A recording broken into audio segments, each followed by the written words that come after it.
कांग्रेस सांसद राहुल गांधी इस वक्त काफी सक्रिय हैं और उनकी ये सक्रियता बीजेपी सरकार के लिए परेशानी का सबब बन गई है। राहुल गांधी लगातार पीएम मोदी को उनकी नाकामियां याद दिलाते रहते हैं। देश बढ़ती महंगाई से जूझ रहा है तो दूसरी तरफ बेरोजगारी भी नए नए रिकॉर्ड बना रही है। ऐसे में अब देश को कांग्रेस और राहुल गांधी से काफी उम्मीदें हैं। इस साल कई राज्यों में विधानसभा चुनाव होने वाले हैं और इन चुनावों में कांग्रेस अभी से अपनी मौजूदगी दर्ज कराने के लिए एक खास रणनीति के तहत आगे बढ़ रही है। गुजरात में 24 सालों से बीजेपी सत्ता पर काबिज है, लेकिन इस बार हालात उसके खिलाफ नजर आ रहे हैं। गुजरात में सत्ता विरोधी लहर है। ऐसे में बीजेपी के लिए राज्य में जीत हासिल करना आसान नहीं होगा।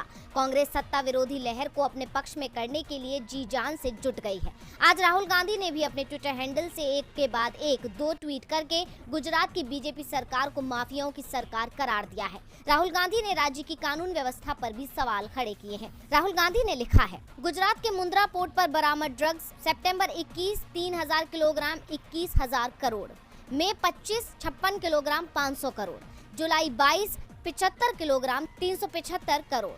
डबल इंजन सरकार में बैठे कौन लोग हैं जो लगातार ड्रग्स शराब माफिया को संरक्षण दे रहे हैं?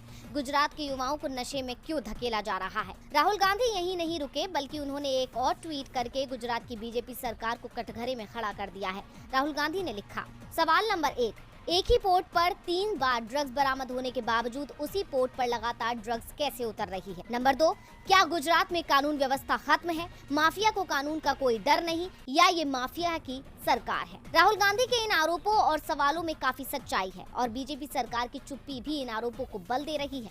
पिछले दिनों गुजरात में जिस तरह से जहरीली शराब कांड ने 50 से ज्यादा लोगों की जान ले ली, उसके बाद राहुल गांधी का बीजेपी पर सवाल उठाना और आरोप लगाना काफी हद तक सही है, क्योंकि इतने बड़े राज्य में धड़ल्ले से चल रहे नशे के कारोबार पर सरकार का कोई अंकुश नहीं है। इससे ये साबित होता है कि सरकार की मिलीभगत के बिना राज्य में नशे का कारोबार नहीं हो सकता। अब देखना होगा कि राहुल गांधी के आरोपों के बाद बीजेपी सरकार ड्रग्स माफियाओं के खिलाफ क्या कदम उठाती है। शिवसेना सांसद संजय राउत इस वक्त सुर्खियों में हैं। ईडी की गिरफ्त में पहुंचे संजय राउत के तेवर पहले से और ज्यादा आक्रामक हो गए हैं।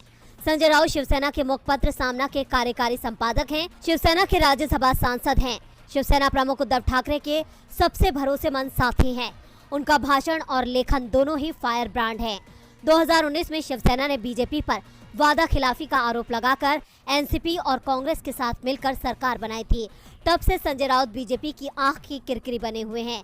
इसकी वजह साफ है, क्योंकि संजय राउत ही वो व्यक्ति हैं जिन्होंने बीजेपी के सामने से सत्ता का सिंहासन छीनकर शिवसेना, एनसीपी और कांग्रेस जैसे 3 अलग विचारधारा वाले दलों की सरकार बनाने में महत्वपूर्ण भूमिका निभाई है। राज्य में महाविकास आघाड़ी की सरकार बनाने के लिए उन्होंने उद्धव ठाकरे के निर्देश और शरद पवार की राजनीतिक चतुराई का जब अभूतपूर्व इस्तेमाल किया तो सारा महाराष्ट्र इस करिश्मे को देखता रह गया था।